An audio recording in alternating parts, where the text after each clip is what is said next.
नमस्कार। इतिहास में कुछ पल ना ऐसे होते हैं जो एक पूरे के पूरे उपमहाद्वीप का भविष्य तय कर देते हैं।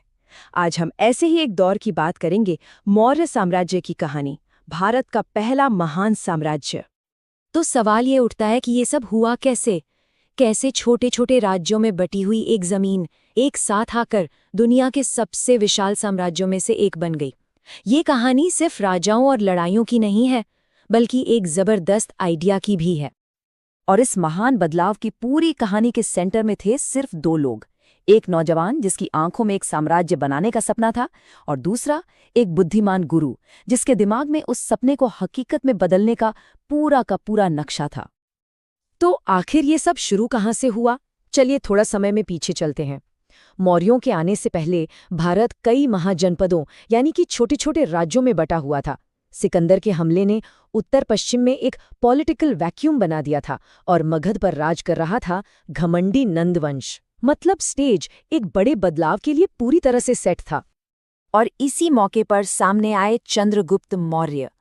लेकिन वो अकेले नहीं थे, उनके साथ थे उनके गुरु, उनके मेंटोर, उनके स्ट्रैटेजिस्ट चाणक्य, जिन्हें हम कौटिल्य के नाम से भी जानते हैं। इन दोनों की जबरदस्त जोड़ी ने मिलकर करीब 322 ईसा पूर्व में नंद वंश को जड़ से उखाड़ फेंका और पाटलिपुत्र पर कब्जा करके मौर्य साम्राज्य की नींव रखी। लेकिन ये साम्राज्य सिर्फ ताकत के दम पर नहीं बना था, इसके पीछे एक बहुत तेज दिमाग था। चाणक्य ने अर्थशास्त्र नाम की एक किताब लिखी, जो सिर्फ एक किताब नहीं बल्कि सरकार चलाने का, राज करने का एक पूरा ब्लूप्रिंट थी।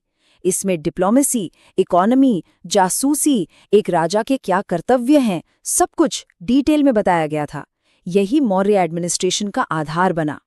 चंद्रगुप्त सिर्फ मगध में ही नहीं रुके, उन्होंने अपने साम्राज्य को उत्तर पश्चिम तक फैलाया, जहां उनका सामना हुआ सिकंदर के जनरल सेलुकस निकेटर से। जंग के बाद जो समझौता हुआ, उसमें सेलुकस ने न सिर्फ आज के अफगानिस्तान और पाकिस्तान का एक बहुत बड़ा हिस्सा चंद्रगुप्त को दिया, बल्कि शांति के लिए अपनी बेटी की शादी भी उनसे करवाई। और बदले में चंद्रगुप्त ने उन्हें दिए 500 लड़ाकू हाथी, जो उस जमाने के सबसे खतरनाक हथियार माने जाते थे। चंद्रगुप्त के बाद आए उनके बेटे बिंदुसार और फिर उनके पोते अशोक। अशोक के समय में मौर्य साम्राज्य अपने चरम पर पहुंचा। लेकिन अशोक की कहानी सिर्फ जीत की नहीं है, बल्कि एक ऐसे गहरे और नाटकीय बदलाव की है जिसने इतिहास की दिशा ही मोड़ दी। ये बदलाव आया एक जंग के मैदान से, कलिंग का युद्ध। 261 ईसा पूर्व में अशोक ने कलिंग यानी आज के ओडिशा पर हमला किया। ये एक बहुत ही भयानक और विनाशकारी युद्ध था, जिसमें लाखों लोग या तो मारे गए या बेघर हो गए। जंग के मैदान में हुई उस तबाही ने अशोक को अंदर तक हिलाकर रख दिया।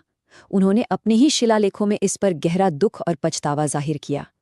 सोचिए, इतिहास में ये कितना दुर्लभ पल था जब एक जीतने वाला राजा अपनी ही जीत पर सवाल उठा रहा था। इसी पछतावे के बाद अशोक ने जंग की नीति छोड़ दी और धम्म की नीति अपनाई।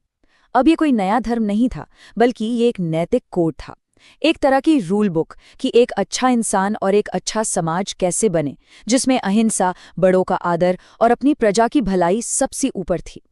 और ये सोच सिर्फ बातों तक ही सीमित नहीं रही, अशोक ने इसे कला के जरिए भी लोगों तक पहुंचाया। सारनाथ का ये प्रसिद्ध सिंह स्तंभ, जिसमें 4 शेर चारों दिशाओं में धम्म का संदेश फैला रहे हैं, उनके इस नए रास्ते का सबसे शक्तिशाली प्रतीक है। तो अशोक के धम्म ने साम्राज्य को एक नैतिक दिशा तो दे दी, पर सवाल ये है कि इतना विशाल साम्राज्य रोजमर्रा के लेवल पर चलता कैसे था?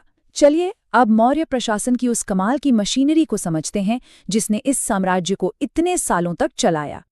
सबसे पहले तो जरा इस साम्राज्य का साइज देखिए। ये नक्शा उन जगहों को दिखाता है जहां जहां अशोक के शिलालेख मिले हैं।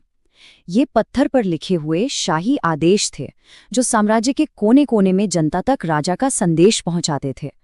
उस जमाने के हिसाब से क्या कमाल की कम्युनिकेशन स्ट्रैटेजी थी, है ना? इतने बड़े साम्राज्य को चलाने के लिए एक बहुत ही ऑर्गेनाइज्ड ब्यूरोक्रेसी थी। तीर्थ कहे जाने वाले बड़े अफसर अलग अलग डिपार्टमेंट संभालते थे। जैसे समाहर्ता का काम था टैक्स इकट्ठा करना, और सन्निधाता शाही खजाने का ध्यान रखता था। मतलब हर काम के लिए एक एक्सपर्ट, सब कुछ एकदम व्यवस्थित। और हाँ, इतने बड़े एम्पायर पर कंट्रोल रखने के लिए एक बहुत ही कुशल जासूसी नेटवर्क भी था। अर्थशास्त्र में इन्हें गूढ़ पुरुष कहा गया है। ये जासूस कह सकते हैं उस जमाने के सीक्रेट एजेंट्स थे, जो पूरे साम्राज्य में फैले थे और सीधे राजा को रिपोर्ट करते थे। जनता क्या सोच रही है से लेकर कौन सा अधिकारी भ्रष्टाचार कर रहा है, सब खबर राजा तक पहुंचती थी। अब इतनी बड़ी सेना, इतने सारे अधिकारी, ये जासूस, इन सबका खर्चा कहाँ से आता था? तो इकोनॉमी की रीढ़ की हड्डी थी खेती, जहां उपज का करीब 6वां हिस्सा टैक्स के रूप में लिया जाता था। इसके अलावा व्यापार से, खदानों और जंगलों से भी राज्य को आमदनी होती थी। ये एक बहुत मजबूत और सेंट्रली कंट्रोल्ड इकोनॉमी थी। लेकिन इतिहास का एक नियम है कि कोई भी साम्राज्य हमेशा के लिए नहीं रहता।